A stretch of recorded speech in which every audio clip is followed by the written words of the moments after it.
All right. Mr. President, thank you for taking the time for engaging us today. As you see, you're joined by a distinguished panel of all-female journalists and some students from some of the schools in Georgetown. So we're going to get right into it, Mr. President.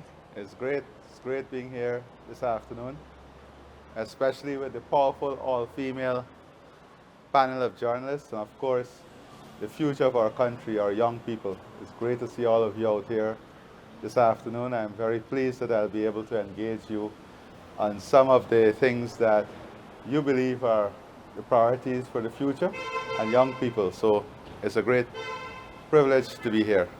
Thank you, Mr. President. It's been quite an eventful year. As a matter of fact, it's about 114 days since you were sworn into office to serve a second presidential term. What are some of the notable achievements within your first 100 days in office? You see, the approach to government is endeavors for permanent results. So every policy we endeavor is geared towards achieving something permanent for our country. You know, someone said to me over the holidays, things are moving so quickly that they believe elections was 5 years ago. But it was just only the other day we had elections. So the last 114 days, as you said, was about building the momentum, the mechanisms, setting the structure, and developing the institutional framework that would power us into the future and into achieving all that we set ourselves to achieve in the manifesto of 2025. And you know, in that manifesto, there's a very elaborate, transformative, and bold vision to position Guyana in a very competitive place globally and to create an economy that is strong, diversified, resilient, and one that speaks not only to the aspirations of our country, but one that is highly integrated in the global system, taking into consideration the changes that will take place in the global economy and the challenges that the global economy will face, and ensuring that in our economic model, in our social development model, in our technology model, in our human transformation model, that it is integrated in such a way that our people are the center of the model and our country is a beneficiary of the model in a global environment.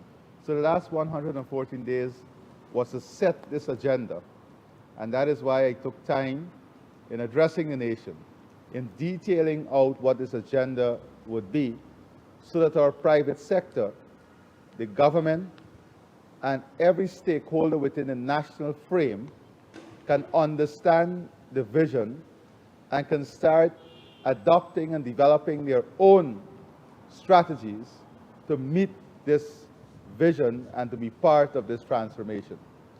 It is very important that government policies are understood by the population so that private sector decisions, even family decisions, are closely related to the direction in which the policy agenda is going.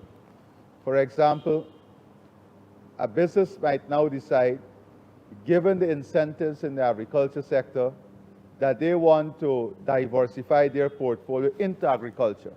A family may decide, given the incentives now on your second job, the tax incentive on your second job, that they are now going to restructure their family time to benefit from that tax incentive for your second job. Similarly, some families would look at the type of increases in financial flows that will come at a family level and how they can now deploy in a collective way that financial flow to grow family disposable income, to improve savings. Then a family again might now decide that based on the Guyana Development Bank and the model that we are bringing, that they want to invest in a small business and they want to leverage that $3 million.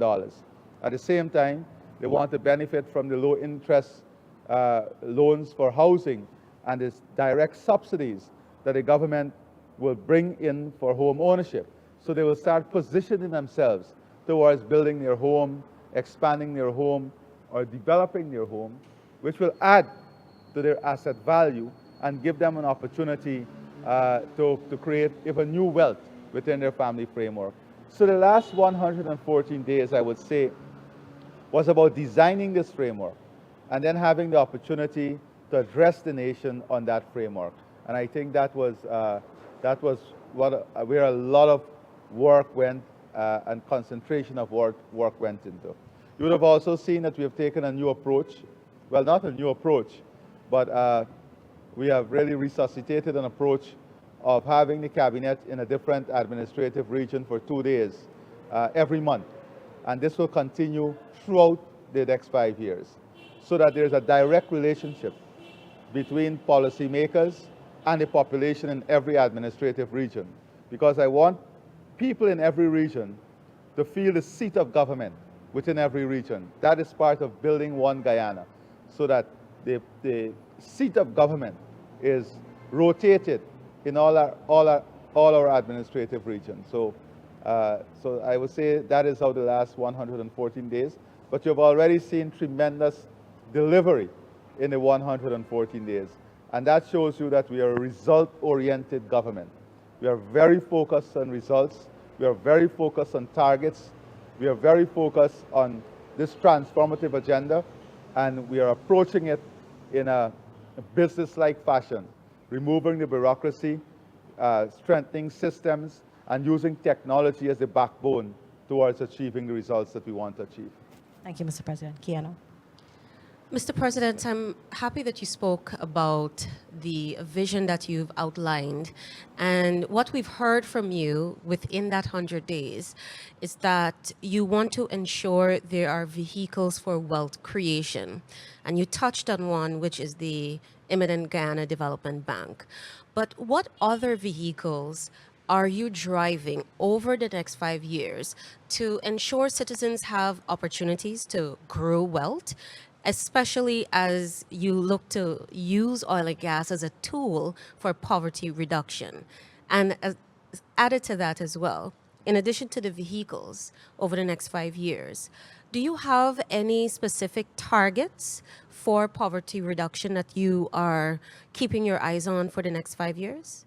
Well, it's a very loaded question because it addresses fundamentally 3 important economic and social models. One is poverty reduction, second is wealth creation, and third is how do we use the resources for the transformation of our country.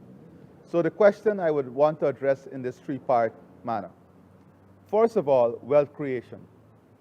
It is important for us to understand that wealth creation would occur once the condition for wealth creation, the conditions for wealth creation is there. Now, what are the conditions? We have to increase our productive capacity and capability. We cannot create wealth if we don't increase production. And when I say production here, it is not only production in the natural resource sector, it is human production. How do we ensure that we're optimally utilizing our human capital? How do we ensure that we're optimizing the opportunities for a human asset to earn greater salaries, but also to earn in other segments of the economy? And one of the good things about this small population is that it allows us to build opportunity within every family. So let us look at a very basic example where wealth creation is linked to poverty reduction and is linked to disposable income. We started a program with the part-time workers, not to take away all your productive hours, but to take away 4 days per week at a number of hours. Whilst we give you that opportunity, we said, listen, we don't only want you to have this part-time job. And who are the persons who got the part-time job? Most of them were persons who were not in the workforce before. Most of them were housewives. So that is new income that came into the family, new disposable income that add to the wealth creation of the family, that add to the disposable income of the family. Many families use that to service their home loans. Now, without that, their salary income would have been servicing the home loan. This new revenue stream that came into that family is now servicing the home loan. What that does is that it increases the propensity to save. And what it allows now is for the family to have expanded loans. So what you see is in the banking system itself, a number of low-income families who own homes are now applying to refinance their homes because of the valuation of the homes. The value of the homes would have increased. And they're using that refinancing to invest in small businesses, to invest in a taxi, to invest in new income generating activity, new productive activity that is adding to their income. So this is a model that we are pursuing, a model in which we incentivize your ability to have access to finance, have access to capital. So when we build 40,000 homes, that is 40,000 families who would now have an asset base that they can leverage to get capital, to invest, to use to build a business, to use to build new wealth. What that does, it takes you to middle income. It takes you not only out of poverty, but straight to the middle income. And we're seeing this. We're seeing this throughout all the new housing development. Where we have low-income housing, you're seeing the changes that are taking place. Then, so you have one policy there, addressing poverty, wealth creation. Then you have the development bank. The development bank now allows a family or an individual to get access to collateral-free, interest-free loan up to $3 million. But beyond that, it is not only about you coming in for the loan. It's about having a technical team that will help you to do an assessment of your business plan to ensure that you're presenting a viable business plan. And that technical team will be walking through with you at intervals to ensure that you're keeping to your business plan, to ensure that you're managing within the framework of the business plan. That mentorship, that guidance, that financial literacy that is embedded in the model that we are presenting. And further, for the young professional who will now leverage without collateral and capital that $3 million, that young professional now would be able to unlock up to $20–30 million from the commercial bank at an interest rate less than 4%. So that interest rate would have cost them 7 to 8%, in some cases 10%, depending on the risk, that will now get at less than 4%.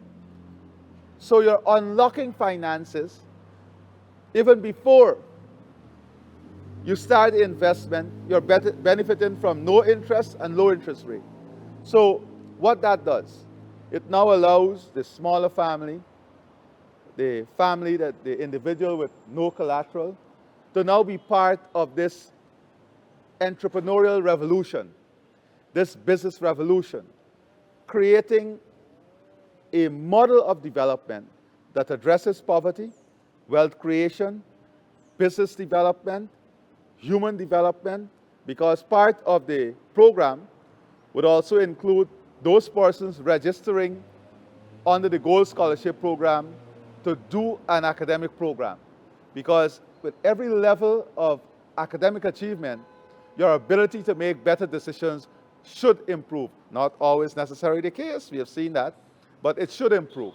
So that is how the model is integrated from a social, economic, financial, developmental, and human landscape, ecosystem. Now that brings us to the second tier. The second tier, you have families now who may have $5 million in the bank, earning less than 1% interest. How do we leverage the liquidity in the system, here at home and in the diaspora? And that is why now we are building out business model in the oil and gas sector that would allow you to leverage your resources and get guaranteed fixed returns.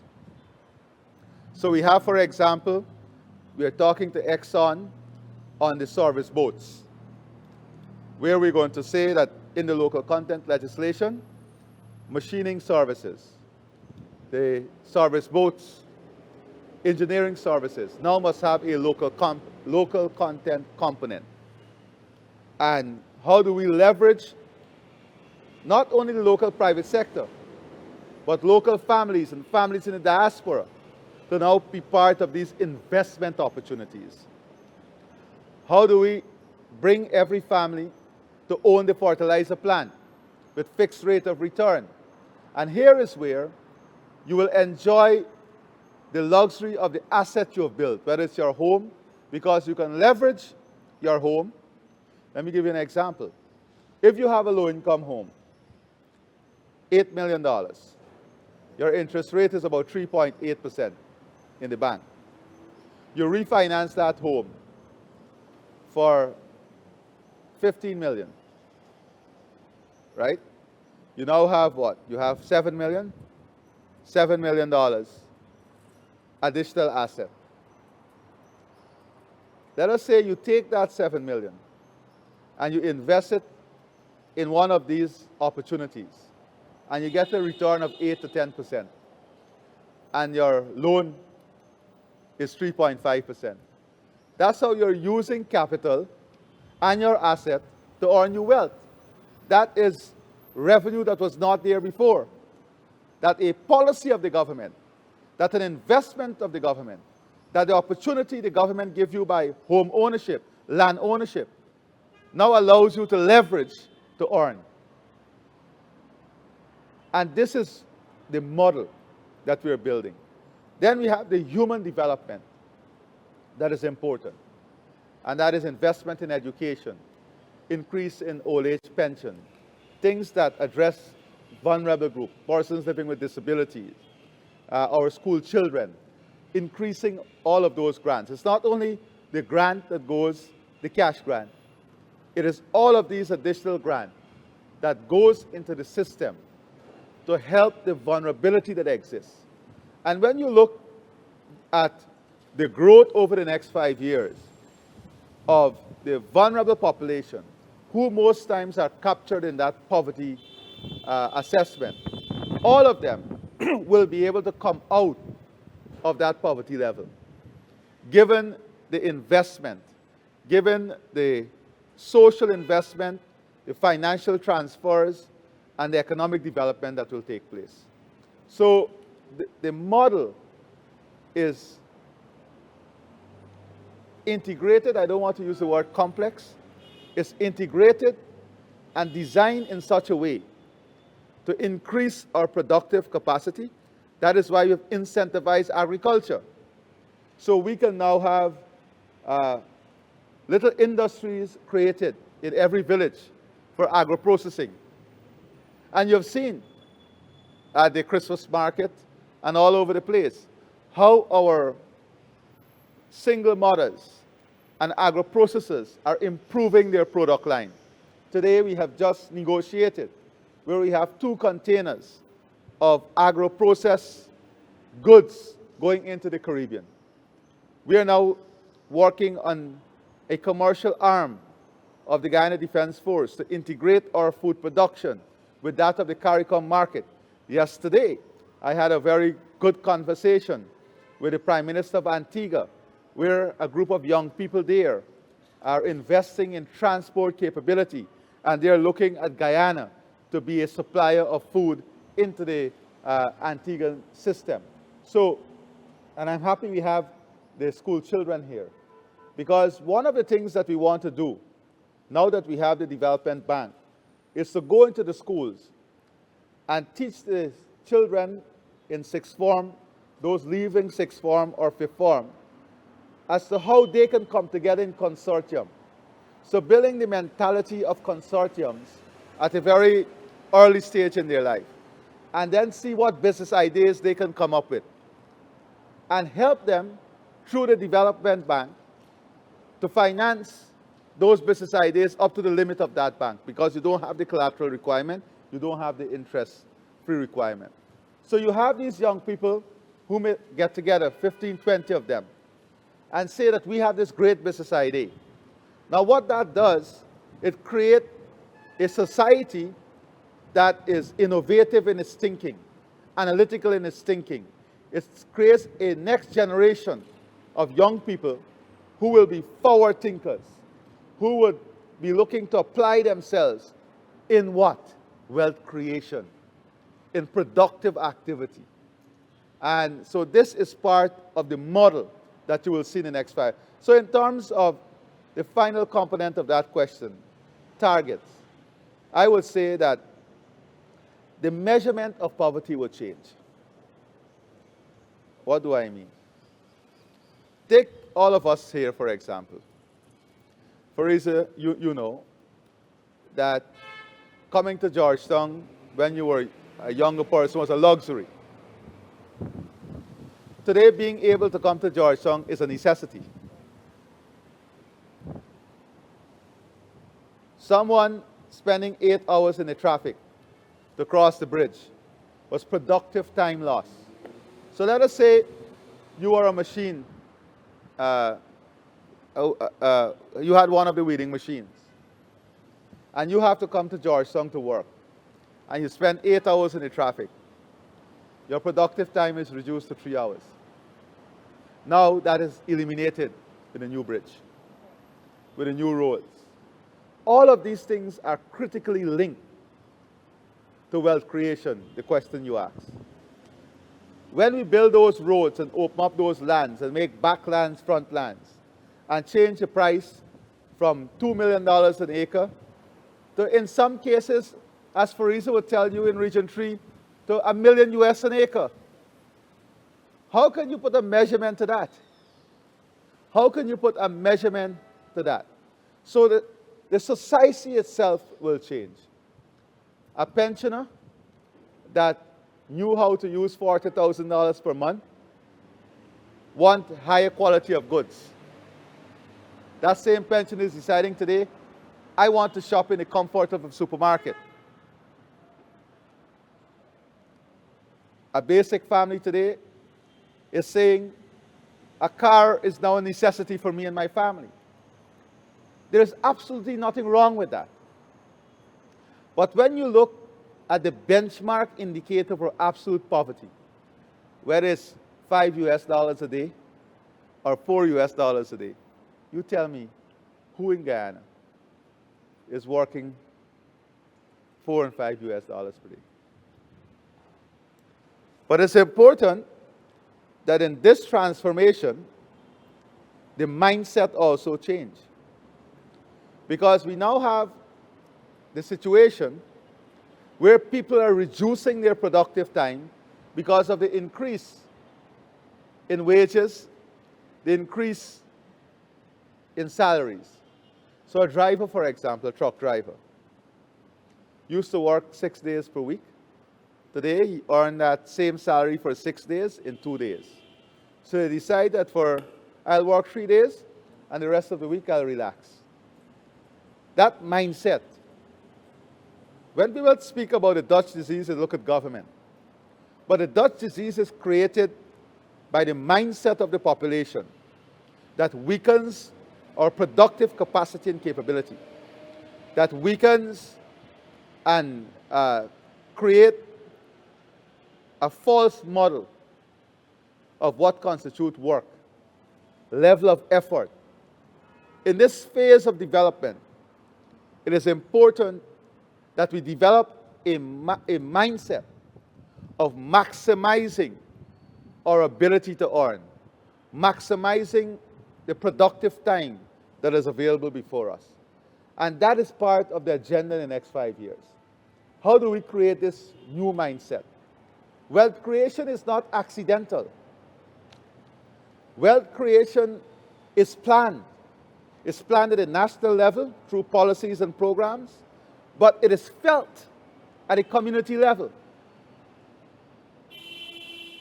Look at the last, this Christmas, and Main Street. I was there Christmas Eve day, and every other person who stopped to speak to me, and almost every person wanted to speak, was a foreigner. And they all were gloating about Main Street. We can't believe it. We can't believe it. How do we create the mindset? And when we talk about wealth creation also, and the opportunities we are building, you know, we now have all of these expressions of interest for the tourism facilities. Take, for example, Leg 1. If we get a big tourism facility going to Leg 1, all the fruits, the vegetables, those persons who are at home will now have the opportunity to earn. The off-grid systems that we're building in the islands and riverine areas would reduce the cost of electricity even before the energy project is completed. So in a phased manner, you will hear us announcing these reductions. When your electricity rate is reduced by 50%, that savings goes towards what? Improving your disposable income, increasing your propensity to save, higher, in some cases, buying higher value goods and services. So it is understanding the totality of this and not be bogged down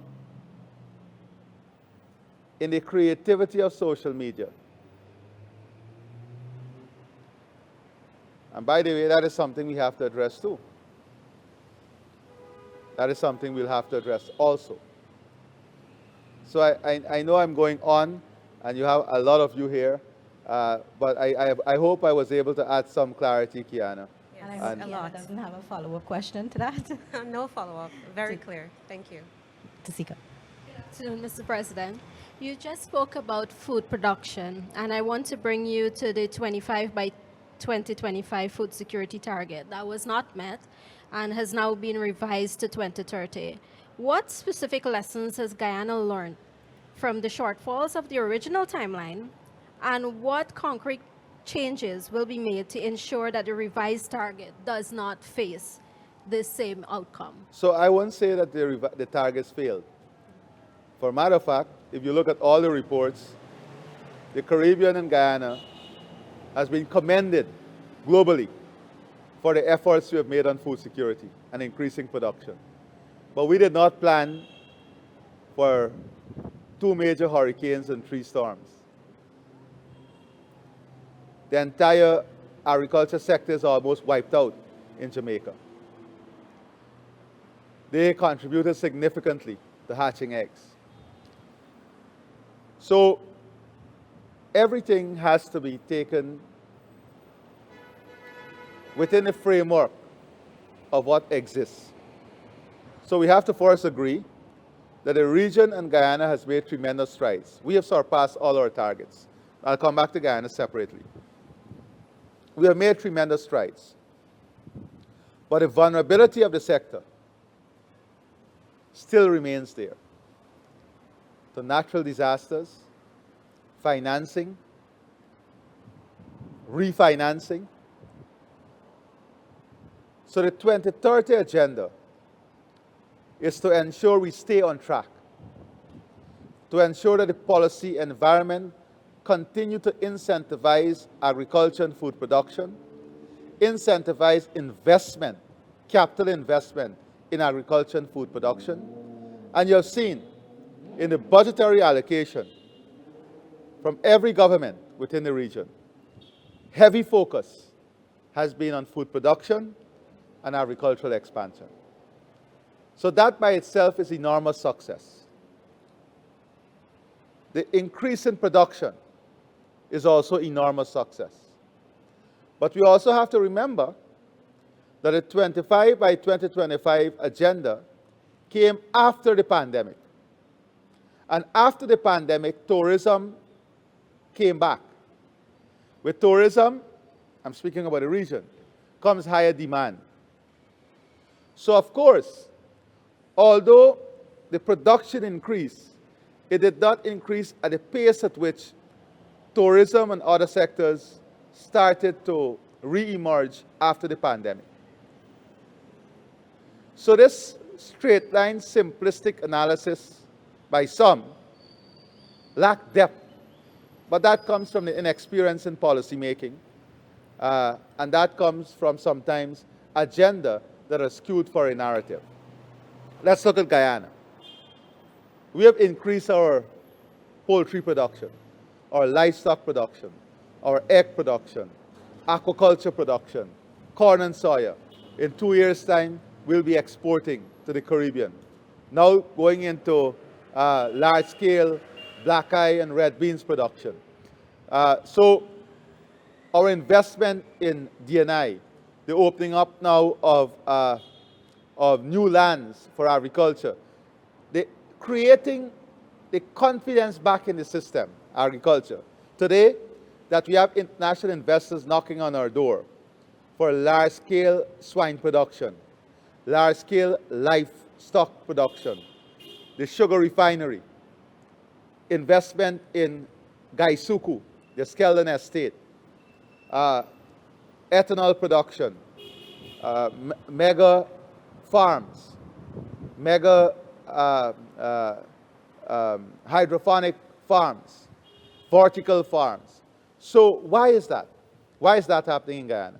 That is happening because Guyana is now looked at as a country that has a serious policy agenda, a serious ecosystem, and a stream of incentive that supports food production, support agriculture, support investment, and you will see a massive transformation. If you look at the banking system, loans to agriculture and food production has grown exponentially. Why? Has to do with confidence, has to do with the public policy, with investment we're making in D&I. It has to do with the infrastructure we are building. So that tells you the story that not only were we able to increase production, but we have been able to drive investment and create a business model in food production and agriculture that is globally attractive today. And that alone should win you 10 terms in office, 15 terms in office, when you look at a country like Guyana. Mr. President, still on the issue of agriculture and production, can you elaborate a little bit on the Guyana State of Roraima Fruit Security Partnership, and what are some of the achievements that we've made to date? Well, you know, first of all, the entire CARICOM region is now looking at Guyana as the production and distribution hub for food. And this is closely integrated with Roraima, because whilst we are building out the mega farms, it's important that we have a partnership with a state like Roraima that is huge in agriculture, and their productive capacity is at a global scale. We are now leveraging that advantage to add value and create new wealth through agro-processing opportunities. So for example, now we have an abattoir at Anvawak that can do 60 to 100 animals per day. We are now building out the cold storage facility to back that. We now have the food ecosystem that is being built out to support large-scale processing, production, storage, and distribution. So we're building out the infrastructure. We're talking about the airport at Letem, so we can export directly to the Caribbean. Then we are looking at creating an agro-industrial hub in Letem to bring raw produce, to add value, do all the packaging for Caribbean and North American market. We are looking at similar hubs in Barbados, in Essequibo, then building out the port facility at Porica and Charity, so we can export directly from Porica and Charity to the Caribbean. So you see the integration, building out the infrastructure, investing in bringing in new lands into production, adding the technology, and integrating it into the market. So that is the whole plan that is being developed here. A very integrated approach, targeted. That is why agriculture and tourism, those two legs of the economy in the next 5 years, will blow our minds. What will take place in agriculture and tourism will blow our minds. No doubt about that. This country is going to be on a high. I can speak without talking about oil and gas and all of this. And I know Kiana must be itching, and even Vashani must be itching to ask me about gas. But we are powered up. This economy is powered up in such a structural way that the opportunities are going to be beyond significant. But what we are doing is building a model that maximizes local participation, maximize local ownership, and maximize the ability to create wealth locally. When I speak locally, I'm including our diaspora in that local base, because it's important that they are part of the opportunity. Thank you, Mr. President. Naomi. Mr. President, you would have spoke at length about wealth creation and poverty reduction, but I'd like to shift your focus to cost of living. Now, that has been a hot topic in the media and social settings. Now, we would have seen the government injecting a lot of resources and instituting measures such as the fuel subsidies. So my question is, how crucial have these measures been in addressing the global condition and global market shocks? Beautiful question. Just imagine. Now, I want the country to understand that all the measures we put at COVID to cushion cost of living, we have not reversed none of them. Not only the 200 taxes. So let's start from that. If we did not remove that 200 plus taxes that the last government placed on the backs of Guyanese, today, hundreds of billions of dollars would have had to be extracted from your pockets to service those taxes. If we did not remove the tax on fuel, hundreds of billions of dollars from your pocket would have been used to finance fuel. If we did not remove the tolls on the bridges, hundreds of millions of dollars from Guyanese pockets would have been going to tolls.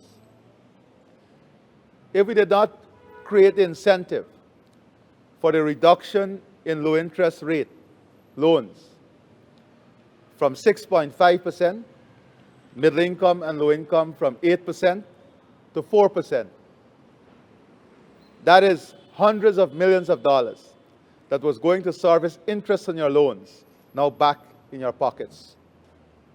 The billions of dollars in the Because We Care grant, the other cash grants, the COVID grant, hundreds of billions, the fertilizer subsidy, the removal of the rates for D&I charges, and the expansion of D&I services that save you from flooding, increase productivity, giving a subsidy on every bag of paddy produce, tens of billions of dollars. Subsidy to our fisher folk, tens of billions of dollars. Textbooks to our school children, tens of billions of dollars. The school feeding program, tens of billions of dollars. The transportation grant, the uniform grant, tens of billions of dollars. No increase in the cost of electricity. The reduction in the cost of water by 5%. The removal of VAT on electricity and water charges, hundreds of billions of dollars. All of that are resources that would have been extracted from your pockets, having the government not given the incentive. That is money that saved the population directly. Outside of all of that, there are certain things. Let me give you one more example. The mining sector almost went dead when we came back into office. Hundreds of billions of dollars in incentive. They still benefit from, although the gold prices went up to more than $4,000 an ounce, they still have the incentive on fuel. They still have all the duty-free incentive, all the tax incentive on machinery equipment. That is why we're taking the declaration issue very seriously. And we're going to link the mercury they buy with their declaration. If they have land that they're working on, that dredge are registered and there's no declaration, we're going to repossess those lands, because no sense to destroy the environment and there's no production. They have a duty to declare all the gold. So on the 5th of January, there'll be a complete assessment on every single miner, every single trader, and strong decisions will be made. And we want them to be selling to the gold board. But all of these incentives that kept production going, if we did not reinvest in sugar, thousands of workers will be home without an income. And I'm not talking about the indirect tens of thousands who benefit from the sugar industry. So, cost of living has benefited from policies that directly target it. Just imagine if we did not have these policies. But there are certain things that we import, and our consumption pattern has changed tremendously. If we go around this table, and I ask every single person here, how much mangoes you ate versus how many apples you ate during the holiday. And I'm sure most people would eat more apples than mangoes. And we're dumping mangoes now because the season has massive production. If we ask how many persons ate fish versus beef and steak, how many persons? So I'm saying the consumption pattern is changing. And I've had discussions with vendors in the market and people in the market. And you all know this. As economies grow, spending pattern change, consumption pattern change. So we took a basket of goods. And I think, Kiana, I spoke to you about this. And we shopped the basket of goods at Porica Market, at Border Market, Port Morant Market, and in the supermarkets. I'm not going to name the supermarkets. And the price differential was enormous. Was enormous. In every basket of goods. If you take a low-income family 4 years ago and look at that family basket of goods 4 years ago and basket of goods today, you will see changes in that basket. You will see changes in that basket of goods. So if you're importing some inflation and people are filling their basket from that imported goods with that inflation, there's very little you can do about that. We produce crude oil, but we import refined fuel. That is why we are looking at a model now that will safeguard us from major shocks in refined products. So the issue of cost of living is not only what I explained earlier, what the government does. It's how you address this in a structural way, in consumption pattern, in creating higher value of goods from your local production, where your factors of production and your cost of production is more controlled. So for example, if we are able to packet all of our cashew nuts to replace the imported cashew nuts, we can then give incentives to our farmers in transportation that will reduce the cost of one package of cashew nuts. Then if you look at our eating pattern, same consumption. All of us know today that more people are eating out today than 3 years ago. Am I not right? If all of us were to be honest, in my own home on Boxing Day, took my time to cook all the curry, the dal and rice, the baked chicken. And then at 6:30, my son said to me, "Daddy, I want KFC." And I'm sure this is a story of lots of families.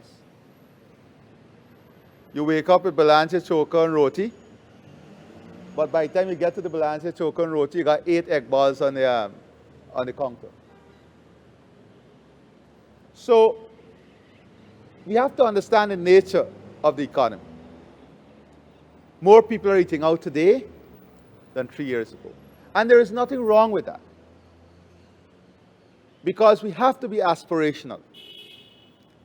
But we cannot look at the issue of cost of living in isolation of all of these structural issues. If you used to walk to go to the church, you know, in Lenora, on Fridays, you see everybody walking to mosque. On Sundays, everybody walking to the temple. It's one village, Lenora. Everybody walking to the church. Today, everybody driving. Consumption pattern. Why is it we have an entire series completed in less than 3 months, when it used to take 10 years? Consumption pattern. All of that is linked to cost of living because sometimes you don't take it into consideration. You go to Purika Market now. You go with your car, right, Fariza? You go into the parking lot. How much you pay? $500? $500 to park. That was never in your cost structure going to the market. It is now in your cost structure going to the market. Nothing is wrong with it. But it is for us to understand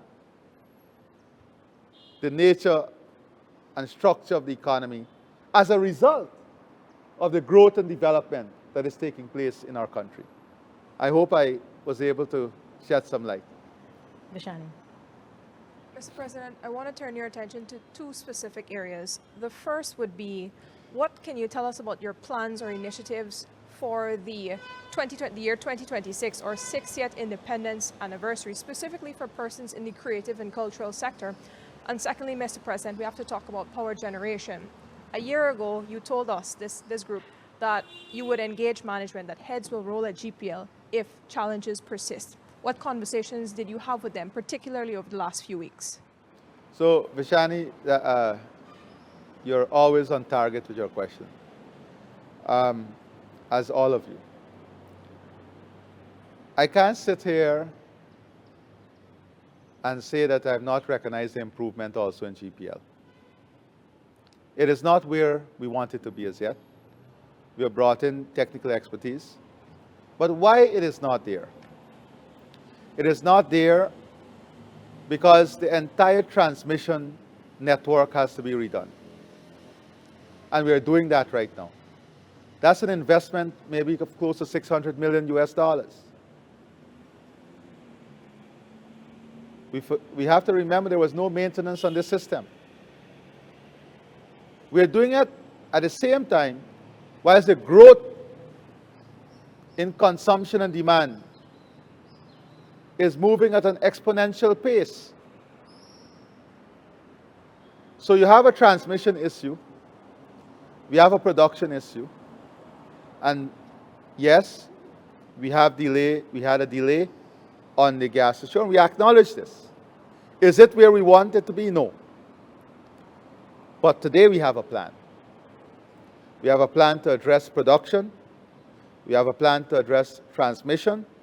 We have a plan to address distribution. The tens of thousands of new homes that are coming on every 2-3 years to the grid on the same system. We now have to move at a rapid pace to have the cable across the Demerara River completed. Because it's not only affecting the power in sector now, it's affecting our ability to bring ship in, driving up the costs. So we are hoping that that project can get on the way very, very quickly. So on the power side, there has been improvement, still not where we want it to be. There is still weaknesses in the management that we are addressing. There are challenges from the distribution side. There are challenges from the production side. We are hoping by the last quarter in 2026, the gas to energy project will be in a position to deliver.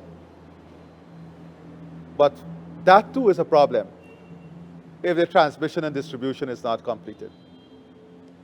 We're rebuilding control centers and towers all across the country. So we are fixing and reinvesting in the entire infrastructure in energy, whilst we have to keep the power on. We also have more trucks and cars on the roads.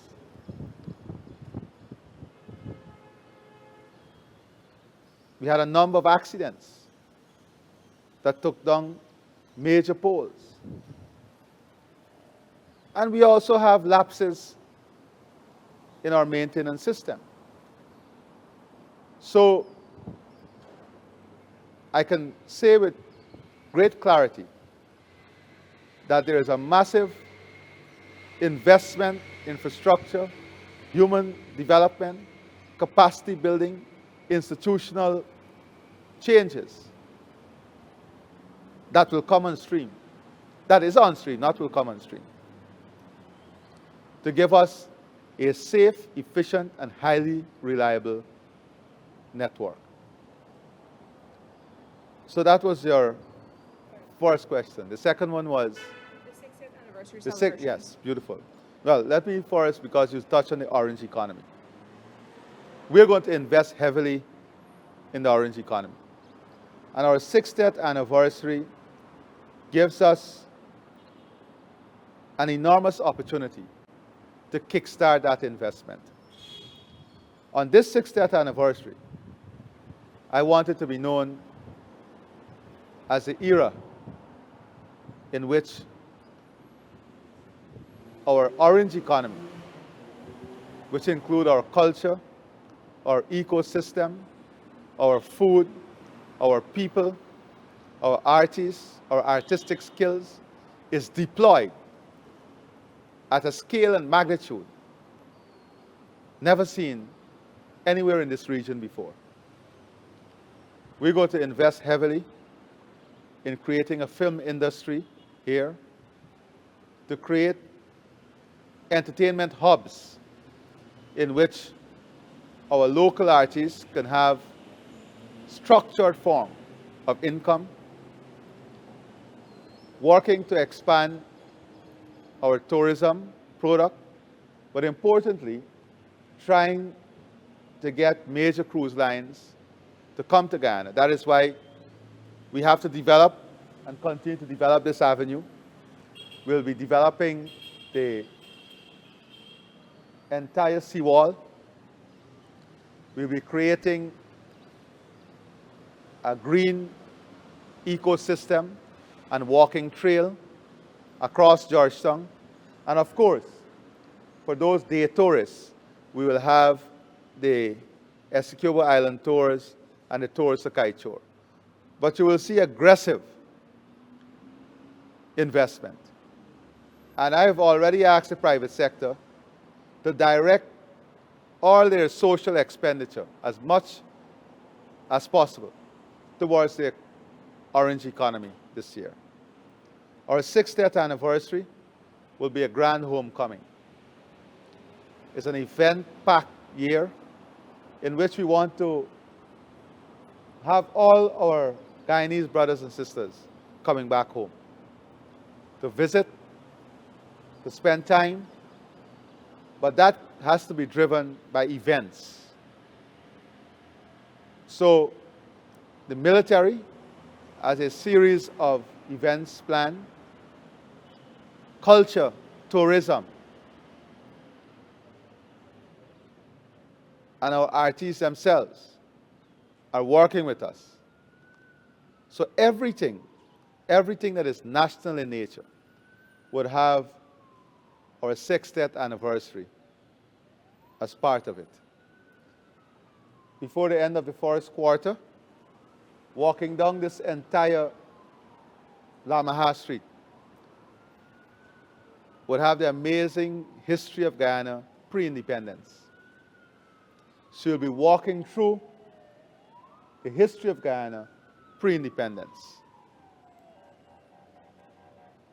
The entire structure from an environmental perspective of Georgetown will change next year.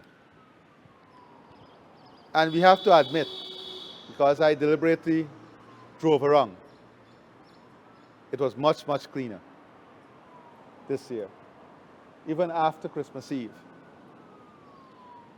I went with many members of the private sector, and I was pleasantly surprised. We also want to create ownership with parapets, drains, and the environment that is in front of the private sector. So I want our 60th anniversary to be remembered as that moment in history when mindset met transformation. Transformation met people. People met technology. Technology created system for a new Guyana that would be one that boasts of efficiency, transparency, accountability, and one in which every Guyanese must aspire to own things. Own things the right way. I encourage every Guyanese to take your loans, invest. I want to see every Guyanese becoming better off than they are today. Own new, more beautiful houses, buildings. Once you do it the right way, let us pay our taxes. Build a strong, beautiful economy that all of us must be proud of. So, the 60th anniversary also would unleash the next 100 years of generational projects for Guyana. Because we will have the full ecosystem for whales, the new airport at Rose Hall and Lethem, upgrade work commencing on all the hinterland airstrips. We will have gas to energy 2 in Berbice, creating the new wave of generational wealth and revenue stream, whether it's fertilizer plant, glass factory, data centers, energy powerhouse, the LNG, all of that, creating an infrastructure and logistics hub that will drive opportunities. We don't want everybody to own a sand truck. We want to get these families, you guys, the women, come together. Let's sit with you and tell you what type of trucks will be needed to move the gas to Roraima. So you guys can invest in those trucks and you can own the transport and logistics arms of the business. That is what we want. That is the type of wealth creation. Incentivizing the entire system geared towards wealth creation. Not in a shy way, in a bold, innovative way. Thank you for that, Mr. President.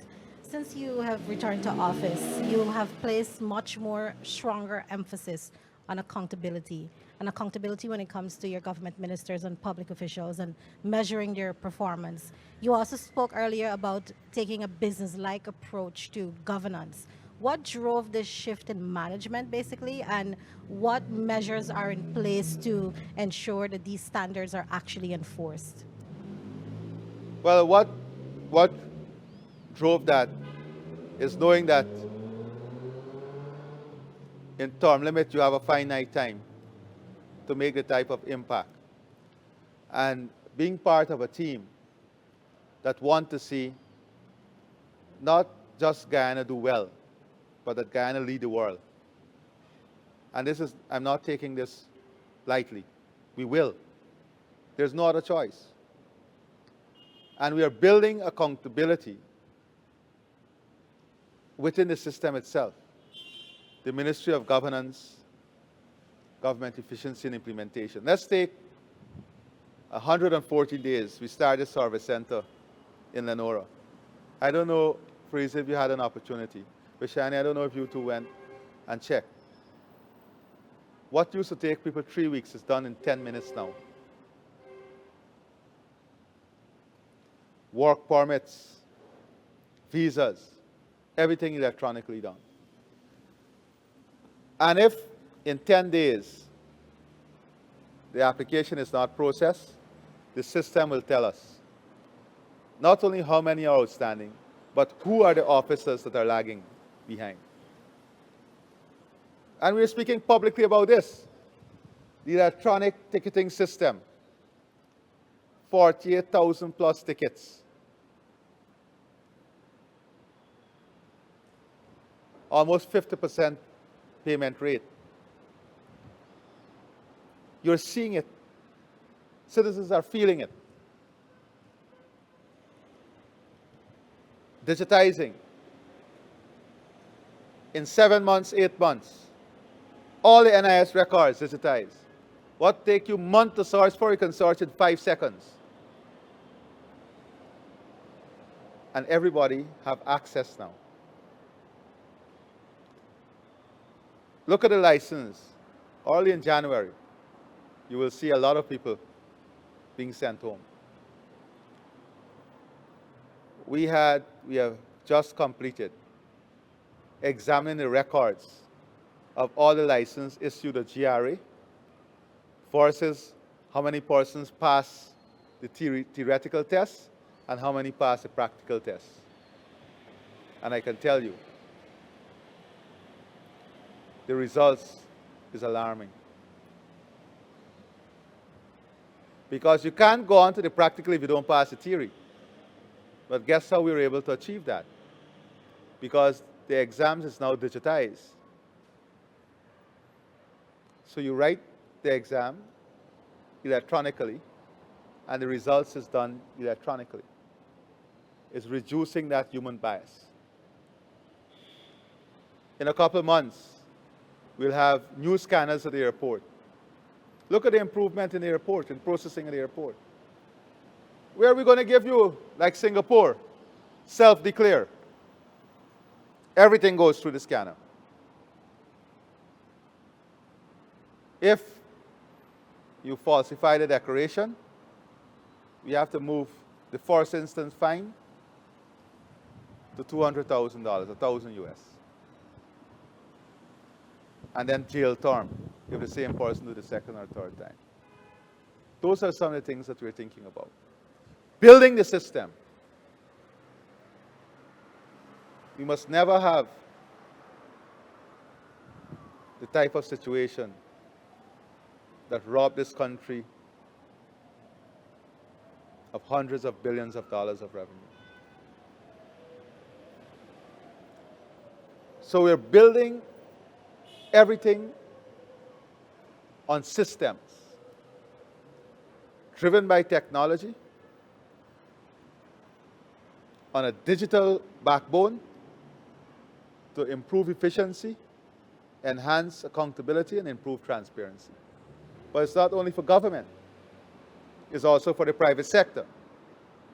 Everything in mining will be integrated in the system.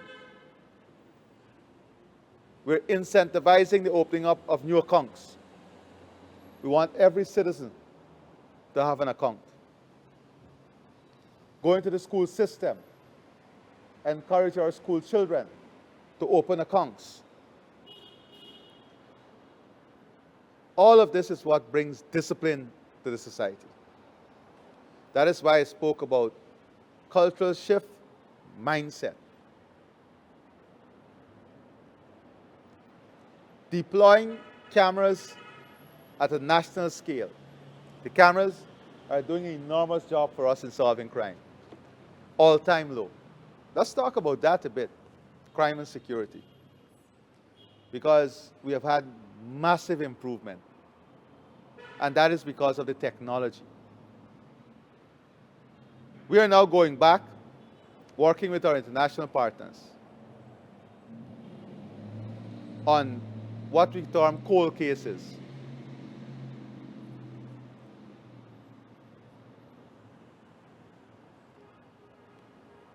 Deploying international support with technology.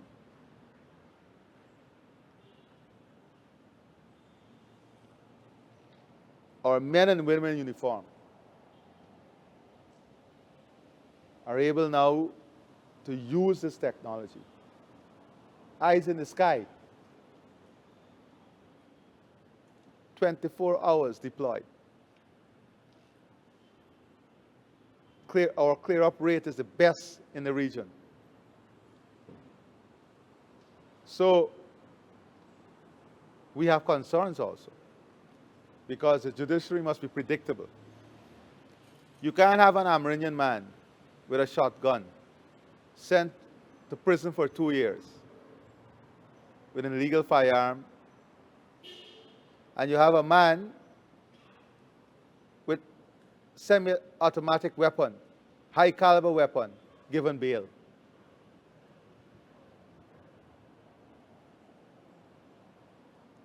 We have to talk about these things. The inconsistency does not do well for the system. And I know the Chancellor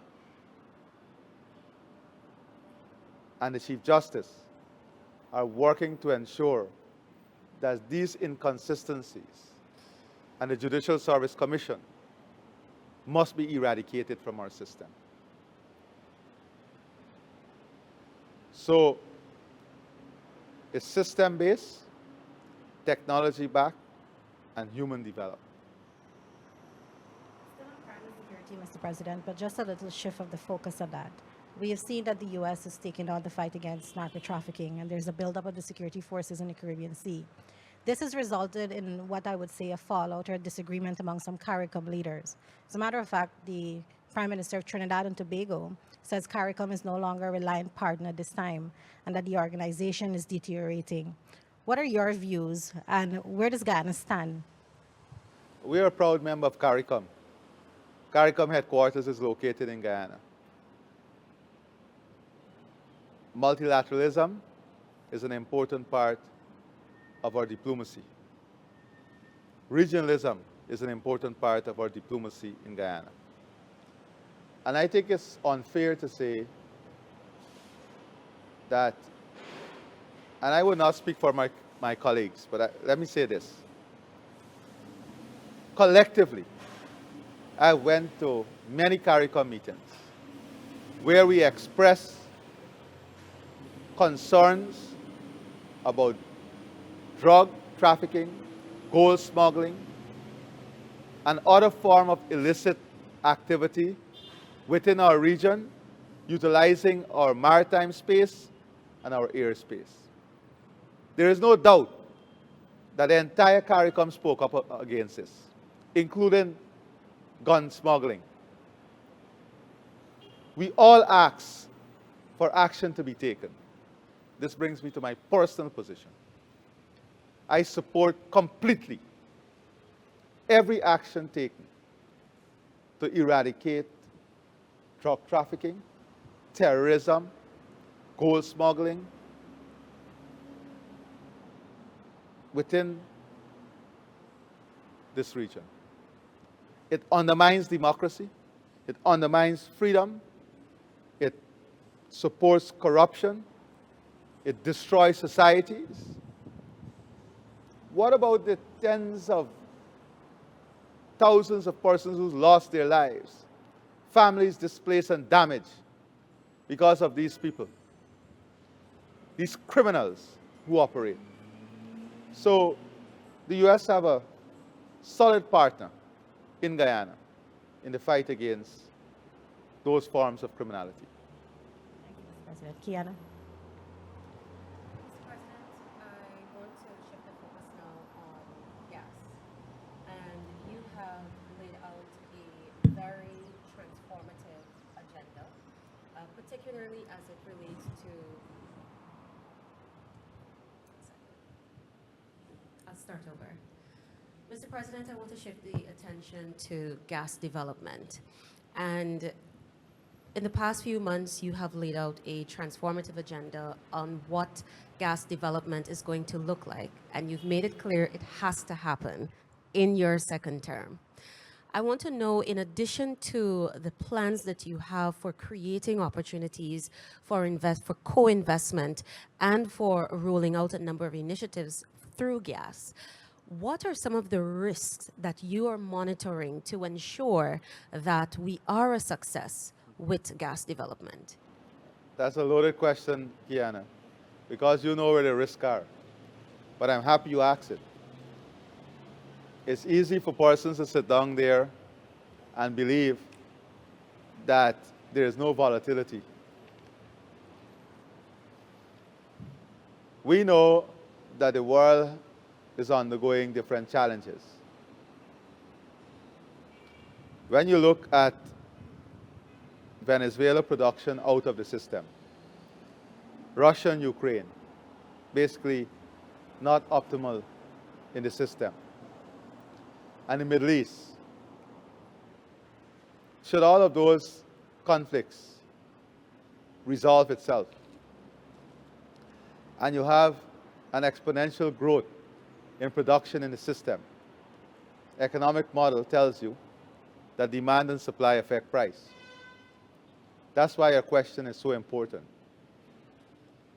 And that is why when people jump around and say, let's transfer so much money to the population and to every person, they don't understand the volatility that exists. That is why in our economic frame and modeling, it's not guesswork. Everything we have announced has been carefully designed against the median, the upside and downside of the oil and gas market. Because it can shift or tumble your entire revenue stream overnight. And if you build a model where your recurrent expenditure is based on a futuristic price that is not viable, then your entire economy will tank. Because then you'll have to start taking money out of your fund or borrow to sustain current expenditure. Not expenditure that is invested to create new wealth, current expenditure.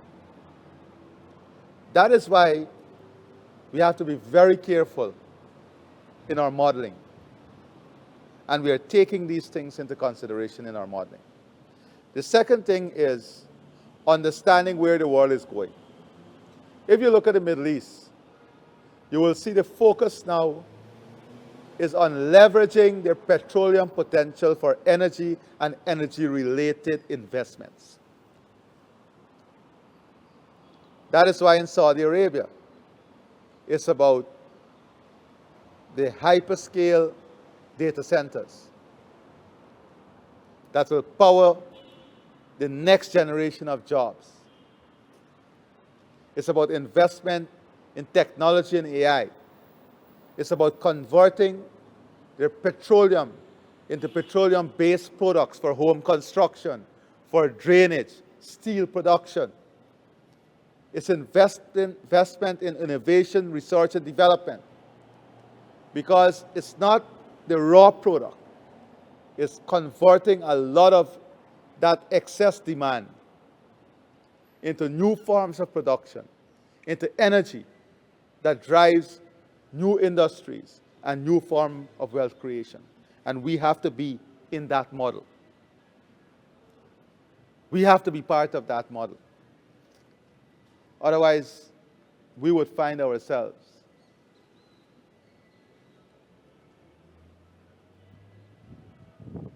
oil and gas rich, but not rich from an economic standpoint long into the future. That is why sustainable, resilient investments, key in the model that we are building. That is why the incentives are geared towards making Guyana a powerhouse in food production, a powerhouse in environmental services, a powerhouse in climate services, an industrial hub for the Caribbean and Latin America, an agro-processing hub for the Caribbean and Latin America, a powerhouse in ecotourism, a powerhouse orange economy. It is using this phase to power this generational wealth opportunity and to expand the pillars of the economy at a rapid pace. Because from a structural perspective, you're seeing these changes coming at you. We have to understand things are normalizing. Yes, you see all these conflicts raging, but there is a deliberate effort led by the US administration to normalize things. And with normalization comes, but I want these challenges, but I want to assure you that our modeling takes this into consideration. You want us to engage these kids a bit and come back? I'd like to mix things up a little bit. Yes. I know some of the students have some questions for you. So we're going to take the first 5 in the first row. We'll start with the young lady. Good afternoon, Your Excellency. First of all, I'd like to thank you and your team for the opportunity so I could speak here with you this afternoon. And you spoke earlier about digitization. Sorry. You spoke earlier about digitization and improving technology usage in Guyana, which brings me to my question. What is Guyana's plan going into 2026 to making sure that we keep up with the technological and AI advancements so that we are not surrendering to globalization? That's a beautiful question. And it's a question where we have to address the reality. The reality of Guyana yesterday, not today, is that we were at a, I would say, 30, 40-year gap in terms of where we were from a technological perspective to where the rest of the world is today. And you'll recall that during the period of the Industrial Revolution, countries were left back by 100 years. Countries are still left back. We cannot afford that. That is why we have taken a deliberate step to adopt tomorrow's technology today, so that we are leapfrogging into the future. And we are reducing that transition time from 30 years to the next 5 years. So part of the investment that we are making is to position our systems to be in line with the rest of the world and ahead, in some instances, within the next 5 years. Structurally, if we were going on a straight line, this would have taken us 30 years. But we have taken a deliberate decision that we are adopting all of the best technology tomorrow, today. So for example, we have moved from safe city to safe country. Very few countries have an entire country plan for a safe city where the cameras. Before the end of next year, you will go to a kiosk and renew your driver's license. Most government services you will access from your bed. Ask Government Portal will give you direct interaction 24/7 with all of government. These are things that even the developed world have not perfected as yet. It will not be perfect. There will be glitches. But this 5 years is to perfect the imperfection, to make us part of the real-time, real world. So that's what we're doing. Thank you, Mr. President. Next question. And you, the young people, you're the greatest asset in this, because you are coming up in that environment. My son at 6 can teach me on the iPad every single day something new. But you are coming up in that environment, so that we want you to be real time in your knowledge. If you learn in a digital environment, that's why we want everybody on the digital school. You will learn to be digitally savvy in everything you do. Right? Please. Good afternoon, Mr. President. Good It's a pleasure meeting with you here today. Now, my name is Raka London. I'm from Queens College. And on the same topic of development and the youth, my question is focused on the education sector. So can you outline specific investments, concrete measures and policies, whether they are financial investments, infrastructure development, teacher recruitment, a more refined syllabus, whatever the case may be, that would up the level of education in the hinterland sector moving forward? That's a beautiful question. So first of all, and you're specific on the hinterland. So let me say, let's start from 5 years ago. 5 years ago, you had limited access to data in the hinterland. Today, almost every hinterland school is connected on the Learning Channel are connected on a digital platform, so that every single school in the hinterland can be now part of the digital revolution in the Guyana Digital School. For the first time, well, let me back up. We're now investing to have universal secondary education in the hinterland. So we started from the hinterland having absolutely limited access to primary education, no access to secondary education, to 100% access to primary now, almost 100% access to secondary. But in the secondary, they had limited scope because they did not have science labs. Today, we're investing in world-class labs in the secondary schools. We're investing in practical instruction centers in the hinterland. We're investing in technical centers in the hinterland. We're also addressing the nutritional aspect that aid education development. So we have the school feeding program in the hinterland kitchens.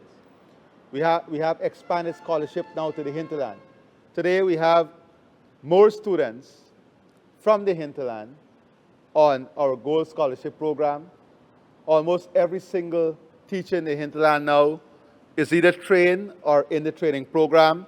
So we'll have 100% trained teachers in the hinterland. We have more students in our nursing program in the country now from the hinterland than any other region. We have more persons in our patient care from the hinterland than any other region. And I have this for you. The highest recruitment in the police academy came from Region 1. So in every area of national development and skills development, the most numbers are coming out of the hinterland. Why? Because for the first time, hinterland students have the opportunity to write CXC and to have the basic requirements to enter these programs. And we're seeing record numbers entering these programs. So the results are already there. We're investing in roads, hinterland roads. We're investing in hinterland transportation. We're giving more students scholarship to come out to the top tier schools in the country. So our investment is multifaceted. At the same time, we are building better teachers' accommodation. We are we are giving more allowances for teachers serving in the hinterland. We're continuously increasing the salaries for our teachers. We're giving them opportunity to earn their degrees so that their salary scale improve, because they're now trained teachers, then trained graduate teachers. So all of this is being done to help our hinterland. I hope I was helpful. Thank you. Good afternoon, Mr. President. My name is Princess Stephen from St. Joseph High, and you regarded us as the future earlier when you came. And for us as young people, it is so important for us to learn to lead from now so that we're able to become responsible and to take accountability. So my question to you, Mr. President, is how does the government plan to implement leadership opportunities for us as students so that we are prepared to become active citizens and great leaders, not just for in the future, but from now? That's a beautiful question. And remember earlier I spoke about creating innovators, entrepreneurs, and business leaders in the school system itself. When I said under the Guyana Development Bank, we'll create a special window of opportunity for students to come together, because we want you to learn to work together as citizens. We want you to learn to build companies together. It's not only the idea and innovation. So that's one model. The second model is creating high-value students, giving you opportunity to participate in leadership program. And that is why we want, and it's being implemented in every school, I hope your school, half day on Fridays, dedicated to physical education, to team building, to networking, to building relationship, to learning from each other. That's important. That's an important part of growing up. That's an important part of knowing who you are, of knowing each other, of knowing where your friends are from, of learning about your country. Then we want also citizens, future citizens, to have a certain value set. There is where we're going to bring in the churches, civil society, and other organizations to help to build a rounded student coming out of school. So you know what values you're building yourself on, what are the leadership qualities that will make you a stronger person, and also giving you a level of responsibility. If you look at the developed world, most students, first-year college students, high school students leaving school, they have to go into summer jobs or summer projects. And that is to let you understand the dignity of labor. So you may come from a very wealthy family, but you go and you work as a cashier, or you go and work as a waiter or a waitress. We look sometimes negatively at this. But there is great value in this. And when you speak about creating this mindset, we want this culture to be infused in our children too. When I wrote CXC, I took a travel bag with Winter Fresh, Big Red, and Juicy Fruit and started my own business, fetching it down Regent Street. People ask me as president, how can you operate in a room with leaders and then be able to serve people? It is where you come from. Where I came from is what I was exposed to. What you're exposed to and the exposure we infuse in you help to strengthen you as individuals, help to build you as individuals. And these are some of the things that we have to now bring into the system in building what I would say a holistic model citizen. Was I helpful? Thank you. Good afternoon, Mr. President. My name is Amber Kissoon, and I'm a student of St. Rose's High. My question to you is, compared to 5 years ago, how has the educational system in Guyana improved, and what are some milestones yet to be achieved? Well, I would say there has been massive improvement in the education system, and this has been acknowledged regionally.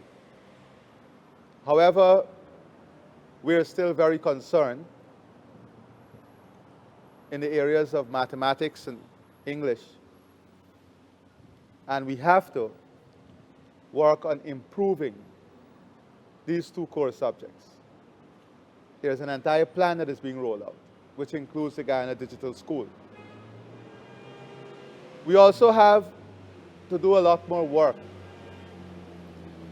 on streaming the mindset of our children to what the economy needs and requires. Find ways in which we can incentivize and make more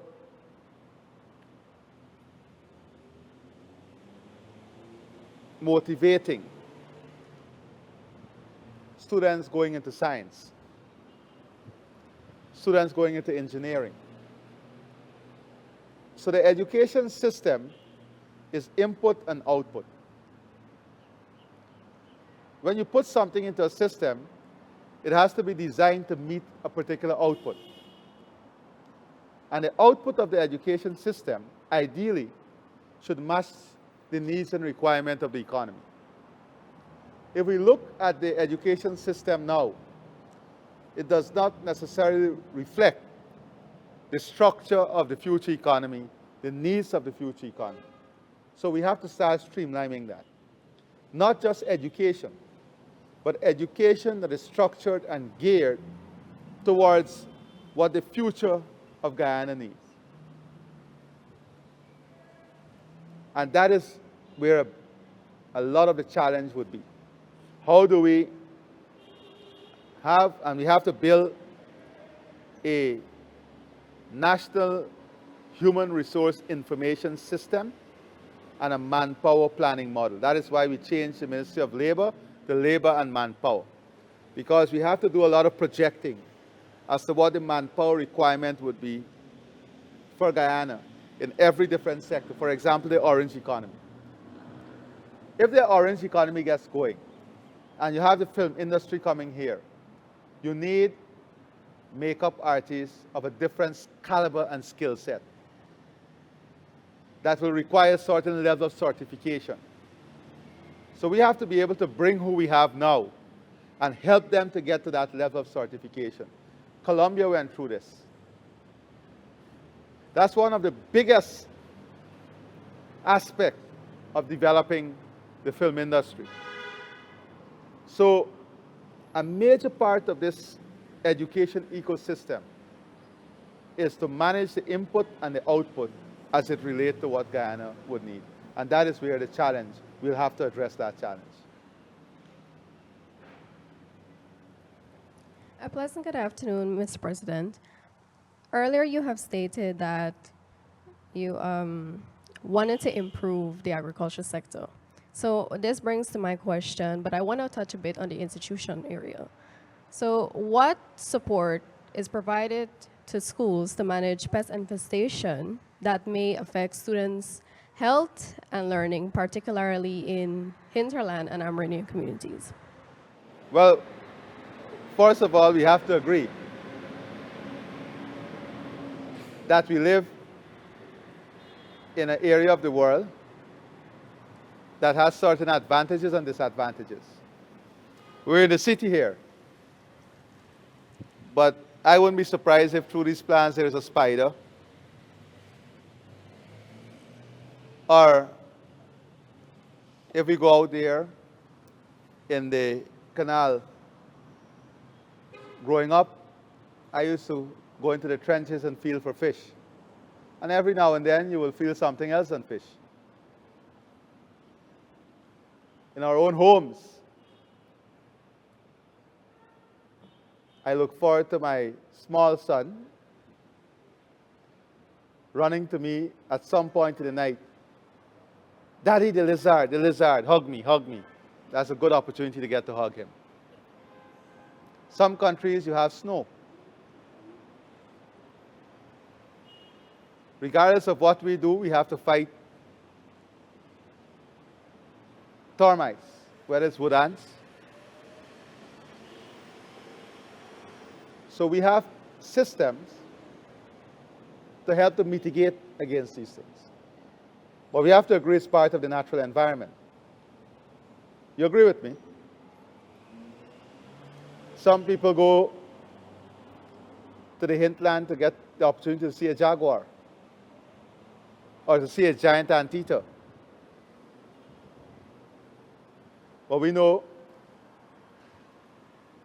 whilst it's prevalent there, it can also present a risk to the safety of people living in the village. So we must first, as young people,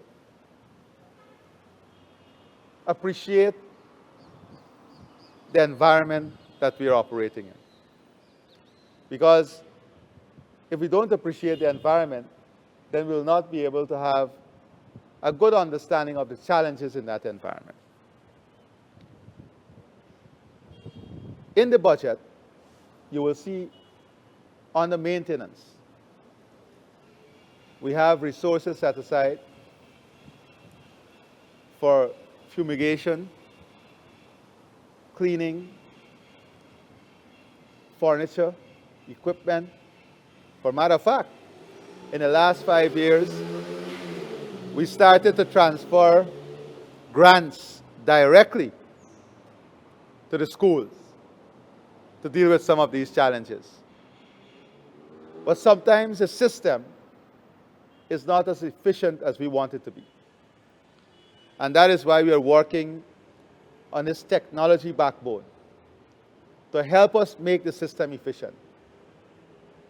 But I want you to appreciate that even with all the fumigation, even with all of the pesticide, you're not guaranteed 100% foolproof. That's because of our environment. I studied in India. And in our classroom, The monkeys will give us a visit every now and then. When I first landed in India, it was a shock. Millions of people at the stoplight. So in life,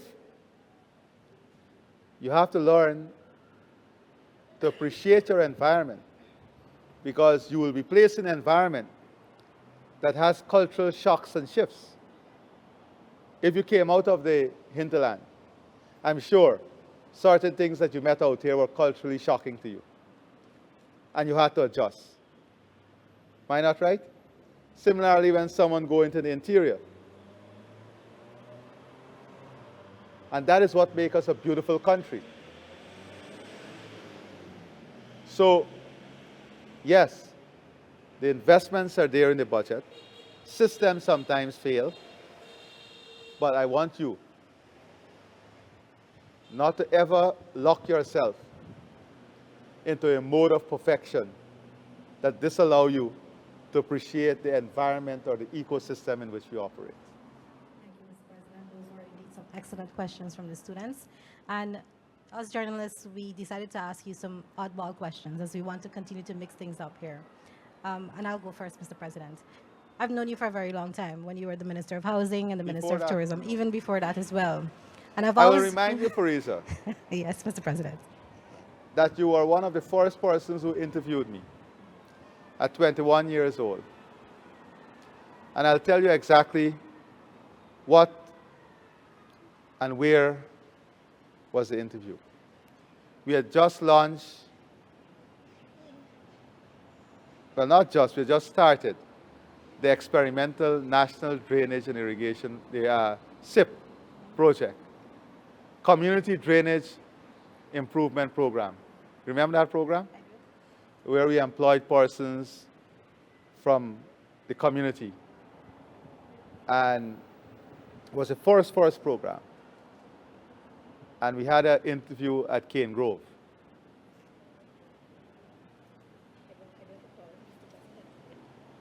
So I can tell you, long before I even became a member of parliament, we have been engaging. Indeed, we have. And I remember that one of our encounters at the National Stadium, where you were chasing behind a man who was beating on his girlfriend. Yeah, So that was an event. you did apprehend him, I must say. Yes. Mr. President, I've always known you to be very energetic and go-getter, action man. And you entered your presidency... I think, Yes, start. Thank you. You've entered your presidency with the same energy, the same vigor, but it is even more amplified to the point where your ministers couldn't keep up. And now you've entered your second term with even more energy, and you have made it a mandate that you will go even harder. One of the questions that a lot of people have on their minds is, where do you get that energy from? What keeps you going? We see you late in the night, and at 4 in the morning, you're at the fishing wharf again, going at it. I guess one of the things, important things in life is that you have to love what you do, first of all. And you have to be driven. It does not come without challenges. You know, it's difficult to explain to your 6-year-old son why you're out of home most of the time, or why on Christmas Day he's seeing you until after 4. But it is a love for what you do, and I think I love people. I love people, I love serving people. But I encourage everybody to eat a lot of fruits, Guyanese fruits. It definitely helps in many ways. People ask sometimes, don't you even get the flu to stay home? But you get the flu. But you get the flu knowing that you don't let it take control of you. So I think for every single person, being driven, loving what you do, are the primary ingredients to energize yourself every day. If you don't love what you do, you would not be motivated to wake up to doing it. So you can't get into public life for any other purpose. You would not succeed. You may have temporary success, what you may term temporary success, but to have the longevity, to to be there constantly, consistently, doing the same thing over and over, listening to people's problem over and over, without letting it affect your own mental stability and understanding your role. And it's also understanding the type of leadership. And I believe strongly in a service orientation to leadership. And that, I think, gives great joy. And seeing people, hearing people come to you and say, just simple things like Main Street. This was amazing. My family had a great time. Oh, I wish if we had this in my country. Energize you to take it a step higher. Everybody's already asking, what would next year be like? How do you top this? You have a plan. Yeah. Mr. President, I thought for a second you were going to tell us about 4 cups of coffee and a whole different formula. Well, that's the norm. That's normal behavior. Lots of Diet Coke and coffee. Okay. Mr. President, you Not spoke... good, though. It's not good behavior. Not good behavior. The fruits, the Guyanese fruits, good for you. Eat a lot of mangoes, pineapples. You know barhar? Anybody here ever had barhar? Look at these children. None of them had barhar. You never had barhar? No, Mr. President. What? You know what is kokrit? No, Mr. President. You ever had it? I am shocked. We have to launch a program of Guyanese fruits. Get Guyanese fruits in these children taste buds. Yes, Mr. President. You spoke a lot about leadership and the importance, and even the question by the student about the opportunities for leadership in the future.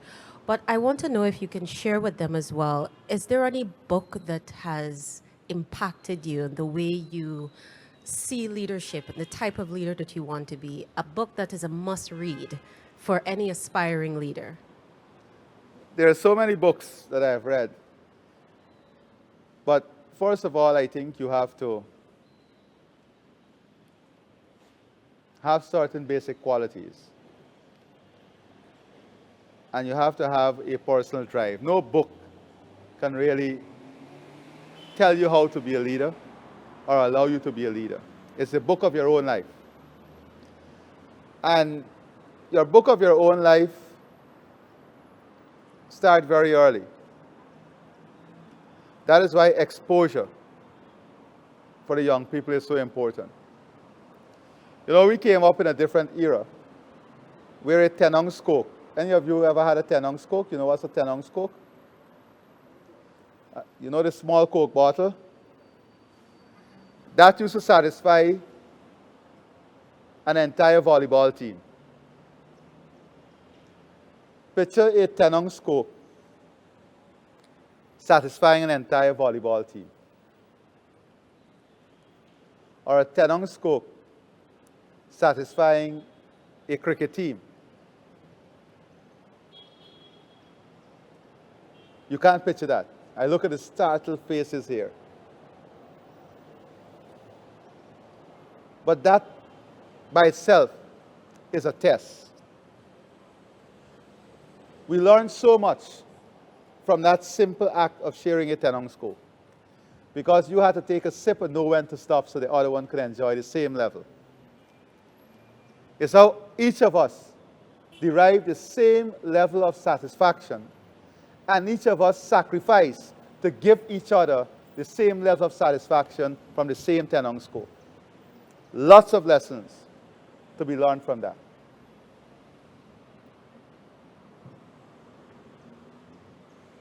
Coming up in an environment where when you cook a chicken for chicken curry, all the children in the neighborhood will participate in that meal.